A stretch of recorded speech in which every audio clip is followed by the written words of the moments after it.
Yung bagong PCX classmate, bago-bago pa lang, nagpalit na kagad ng mags na 14. Yes, classmate, yung bagong motor, pinalitan kagad ng bagong mags para bumagay sa panlasa niya. Yes, classmate, ganito yung experience namin ng customer namin na pumunta na 17 lang yung odo, pero pinalitan na kagad yung mags niya para mas dumiin at para mas gumanda. Nagpalit siya ng mags, nagpalit siya ng swing arm, nagpalit na rin siya ng gulong para tumindig yung kanyang motorsiklo. Yes, classmate, dahil naramdaman ng customer na hindi siya satisfied sa stock, kaya nagpalit siya ng tire na beast tire para sa kanyang motorsiklo at Motaro na mags para mas bumagay pa sa kanya. At sinabayan niya na rin ng kanyang swing arm. Alam mo yun, tindig na tindig yung kanyang PCX. Alam naman natin na bago at makinis na, pero bakit pinalitan pa ng ganito? Isa lang sagot niyang classmate, hindi mapakali. Yes, classmate, may mga customers kasi na kung saan hindi mapakali sa kanilang motorsiklo na agad-agad din na daw pinapalitan ng kanilang mga kakayanan o mga bagay na madali para sa kanila. Tulad na lang ng mags, ng tire, ng swing arm na madali sa customer. Kaya kung ikaw hindi to madali sa'yo, gawin mo na lang tong goal kasi sasabihin mo dyan, sa amin hindi madali. So iba-iba kasi tayo, classmate. May mga customers kasi na kung saan nakakabili ng isang bagay at gusto niya pa tong higitan at pantayan o ibigay yung nahihilig o gusto niya. Kaya kung ikaw yung ganitong klase ng person,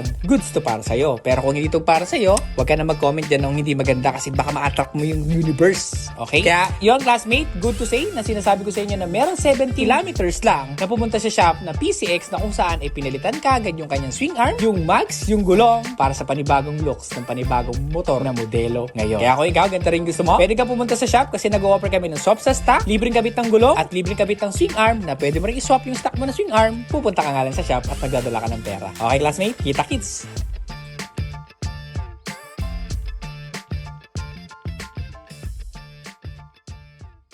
Classmate, kung interesado ka, pwede ka pumunta sa amin sa Secret Shop, Bulihan, upang mag-purchase ng mga product na meron tayo. We are located at Block 41, Lot 19, Barangay Acacia, Bulihan, Silang Cavite. Kita-kits tayo dun ha. Welcome na welcome ka para mag-purchase ng mga product na meron tayo.